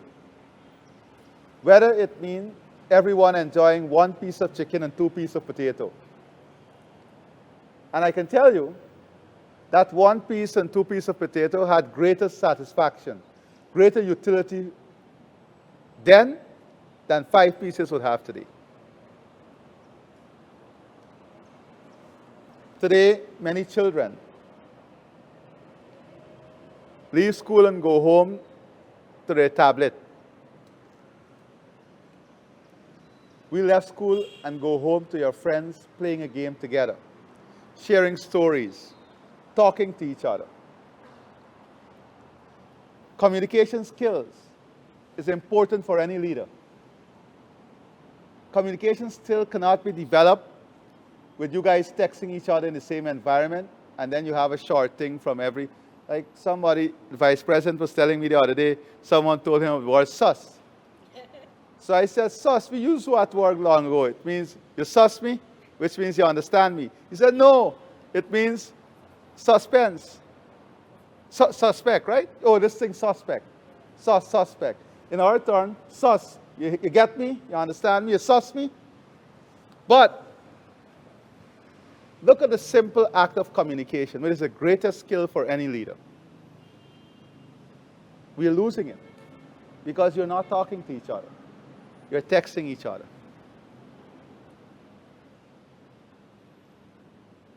Am I not right? So you're limiting your confidence in speaking. So sometimes you can text each other what you want to say with great clarity. But if I ask you to communicate it, you don't have that great clarity in communicating it. So there are certain things in the environment itself that are learned behavior that are important for leadership. So I can tell you, reading all of Shakespeare book allow you to communicate, allow you to understand the finer art of language. You want to write a nice poem or a nice letter later on to the one you love. We can't afford to lose those skills.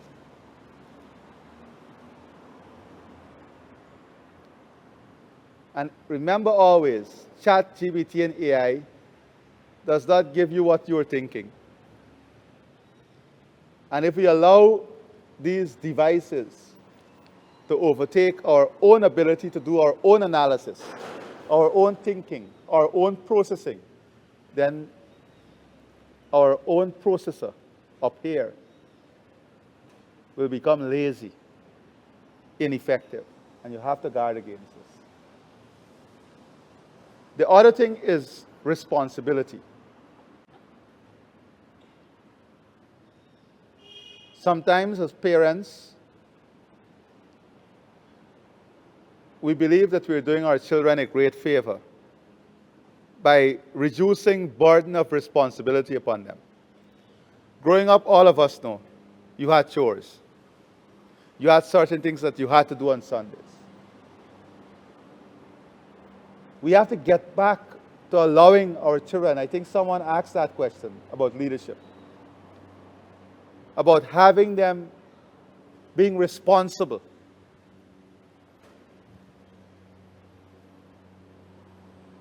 Being accountable for things that you have.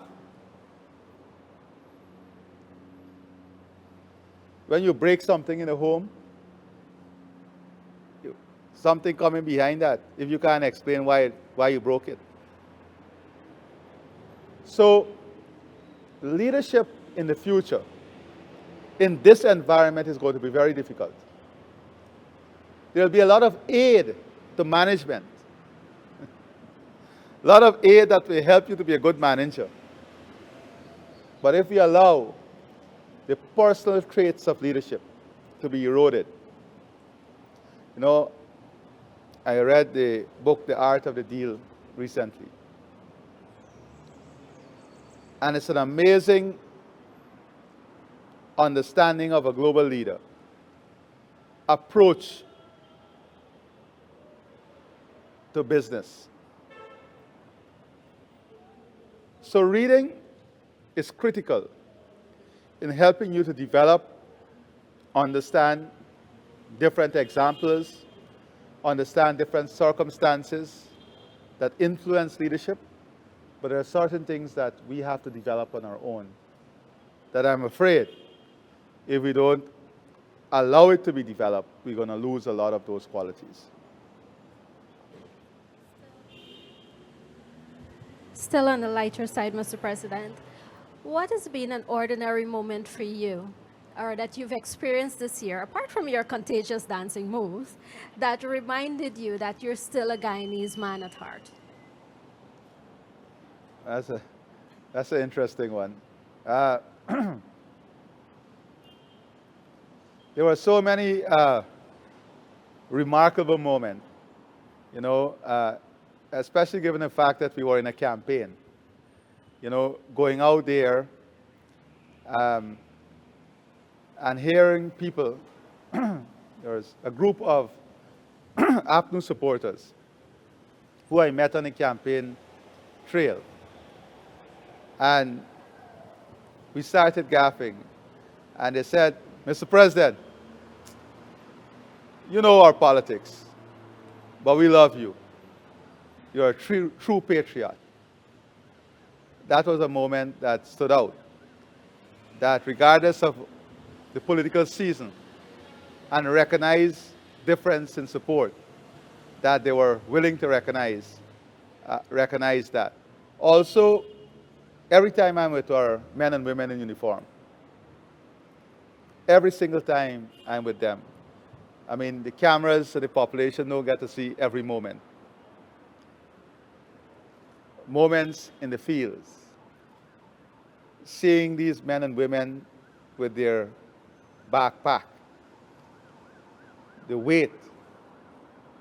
And I said to the Chief of Defense Staff that if they are fetching the weight, we have to fetch the weight too. Going through the mountains and to some of the locations, it's so humbling and refreshing and re-energizing that you can't help but recognizing the fact that you are a true Guyanese, and this is the ultimate example of who we are as Guyanese. So those are moments, I think, that really strike out and stand out as great reminders.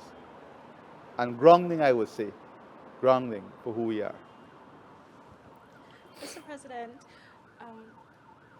as we're ushering in the new year, what is your advice to the Guyanese public? Also, do you have any New Year's resolution that you'd like to share with us? More work, harder work. I want to spend a lot of time, more time in the communities. But I want us to, in this new year, all pledge to developing a positive mindset. I think there is enough opportunity ahead of us that requires us to take a positive approach to life, a positive approach to our country, to our environment, and to everything we do in our homes, in our communities. Let's resolve to be positive. Let us also, in this positivity, try to be the best we can be, whether in your families, in your neighborhood, and work towards creating a healthier, more stable society. One of my resolutions would be to walk every morning, or as far as possible, along Main Street and to work with the gardeners in tending to the plants. And I want all of us to do that. I want every Guyanese family to wake up every morning and do something physical. Walk around your yard, water your plant, walk down, we're building all of these community facilities. Go to the community facility. It's the best way to start your day. Wellness and mental preparedness is important in this fast-paced society we'll be engaged in next year. Mr. President, I've heard you say publicly that knowing Spanish was a goal of yours because you recognize there are certain challenges associated with being a leader in South America, not being exactly proficient in Spanish. So I just wanted to know, how are your Spanish lessons going? But that's why I want you guys to do it. Learn a foreign language at your age. As you get older, it becomes far more difficult, but I'm not giving up. It's very difficult for me. Please, guys, I'm asking all of Guyana, learn a foreign language. I made a huge mistake by dropping foreign language in secondary school. I've reduced my competitiveness. I now understand how important it is as a leader. Do not make the same mistake I made. All of you, do not. It was a horrible mistake I made, dropping foreign language. Please do not make this mistake. It was one thing I want to ask you. I see some of your faces saying, oops. You still have time to pick it up. You're all very young.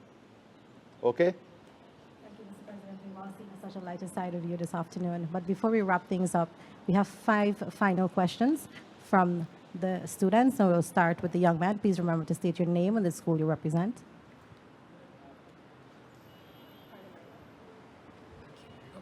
And that's another problem you have to fix in the country, mics. Yes, sir. They're always very unreliable. And good afternoon, Mr. President. My name is Seth Hugh of the Bishop's High School.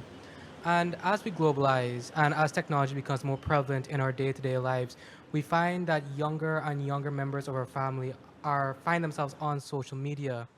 And this is having adverse effects such as attention spans. And following in the footsteps of Australia, you've previously stated that you'd like to implement some restrictions on social media. But before we could do that, you need to consult and meet with the Guyanese people. Can you tell us when these consultations are going to happen, just the general layouts, and how focused is the government on restricting social media? Well, I don't want to use the word restricting social media, but I want the consultation to tell us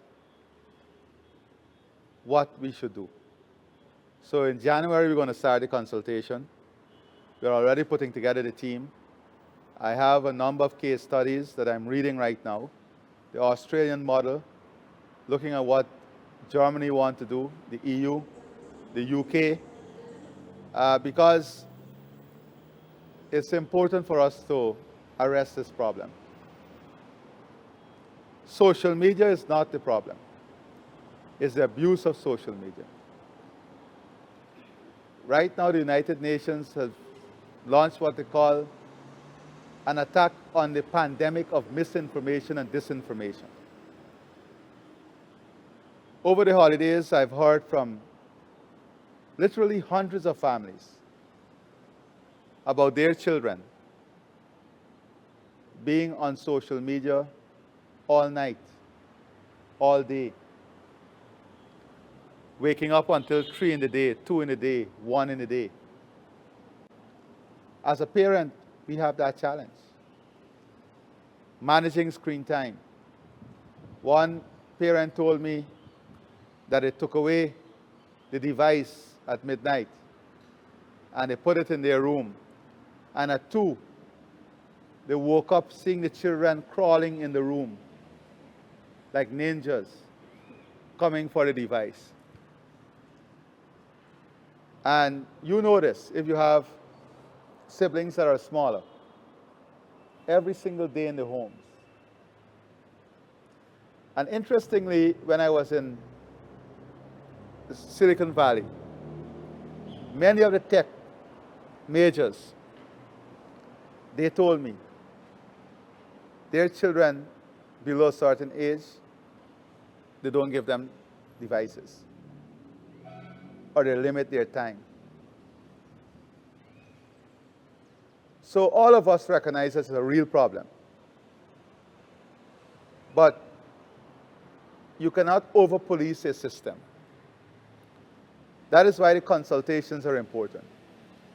We want families, young people, the churches to be involved in helping us to come up with the best possible solution on this matter.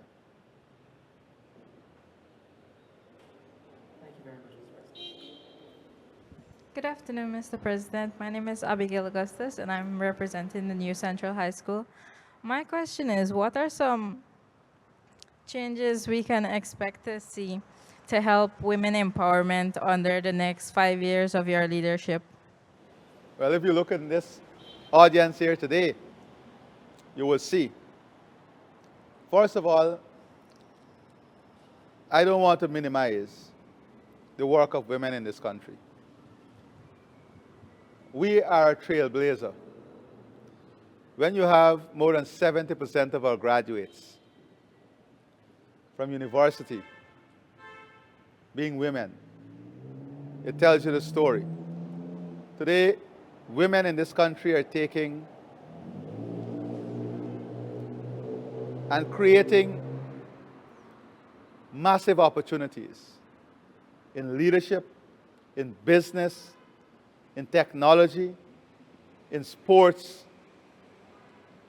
So the investments that we have made and continue to make to empower women, most of the persons on the Pathway program, the part-time program, are women who never had the opportunity to earn, who today are independent because of that program, who today are more confident because of that program, who today, because of that program, are upgrading themselves and upskilling themselves.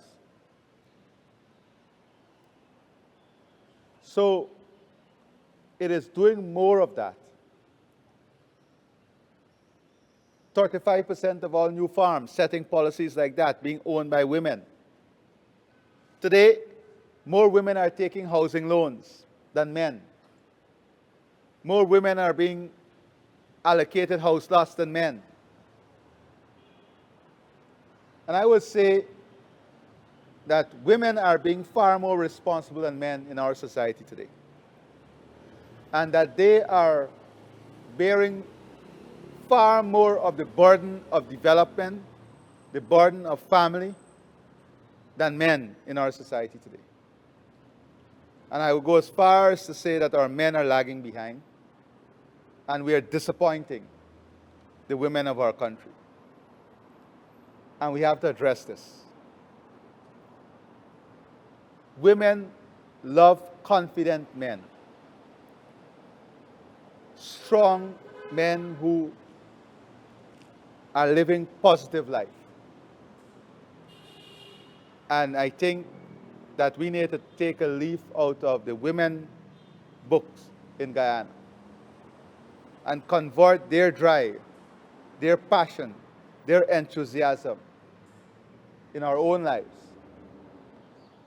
so that we can reignite that flame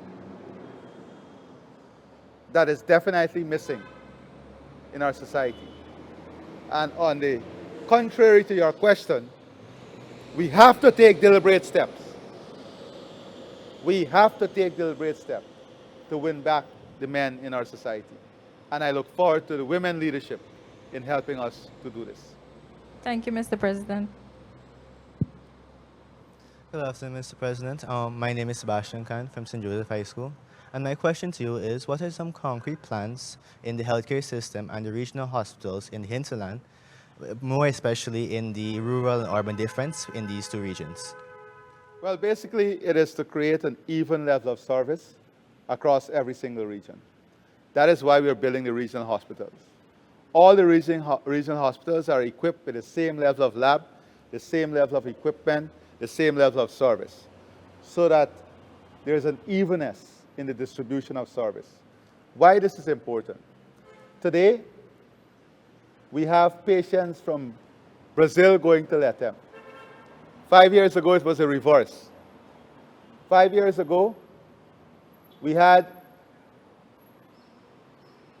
1,000 times more the Medivac out of the hinterland than we have today. We have less today because we have been able to invest in the facilities, invest in the human resources, invest in the labs, connect through telemedicine, our health centers, health clinics, our hospitals. So it is the evenness of investment.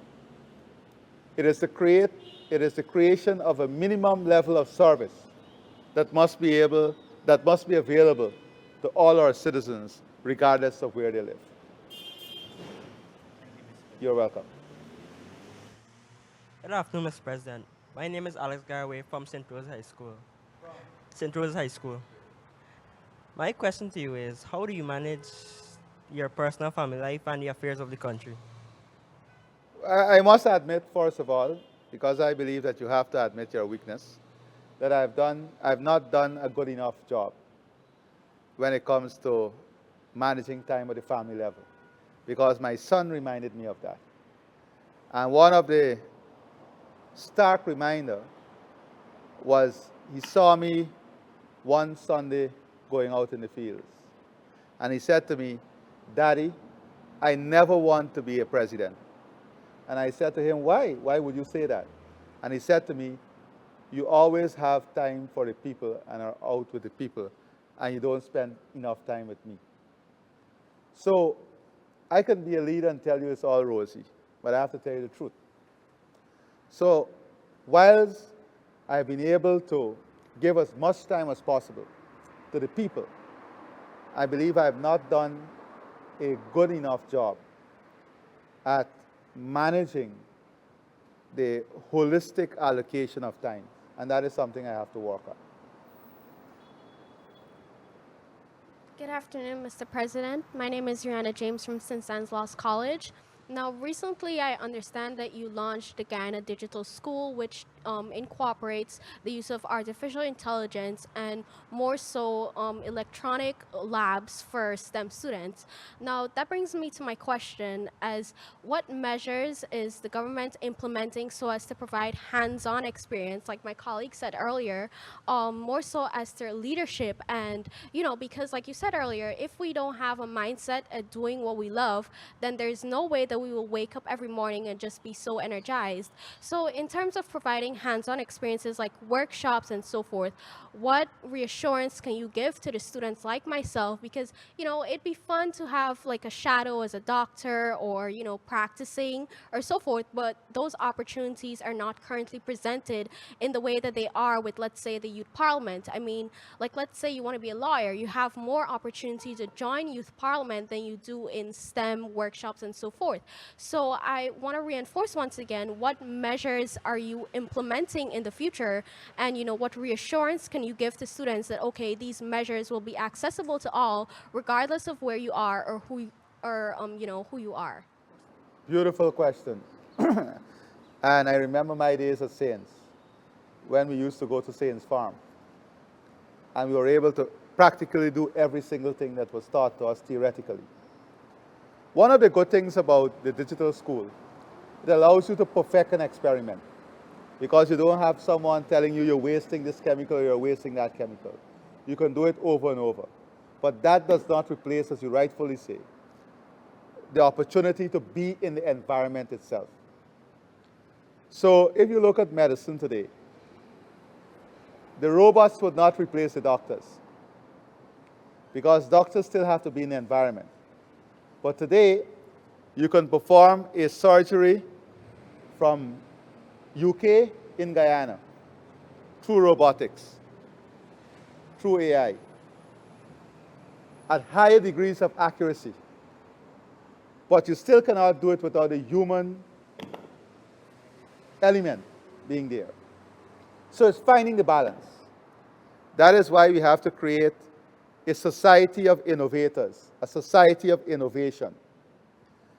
And we have to, in every single community or cluster of schools, have robotics classes, have things that are science-oriented, labs, opportunity to share experiences, to build model, have seminars for innovation and innovators. And that is why we wanted every student to register to do coding. Remember we started that program? Because coding is such an important part of science and innovation and developing. So your question is on target.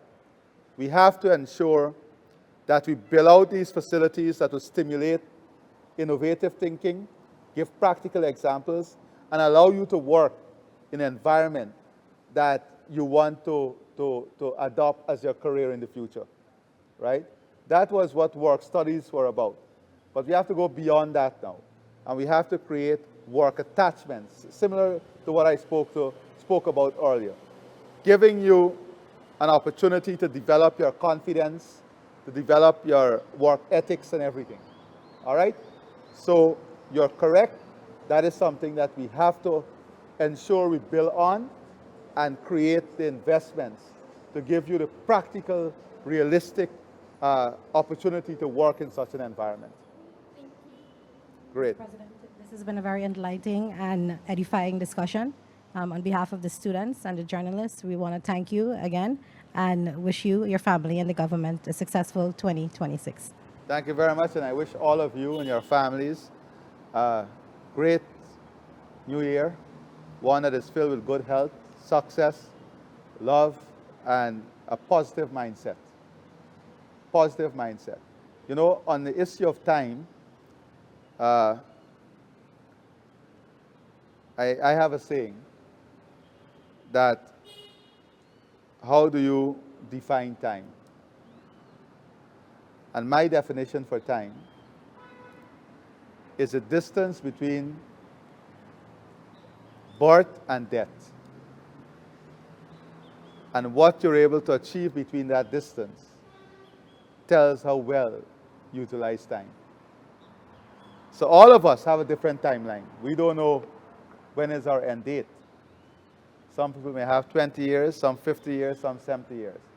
But sometimes the one with 20 years would have achieved far more than the one with 70 years because they utilize time in the most efficient manner. So my definition for time is the distance between birth and death. What you get done between that time line dictate how well you utilize time. All right? So all the best to all of you. God bless all of you. And thank you for being here. We took some time out of your holidays. Thank you very much. All right? Let's take a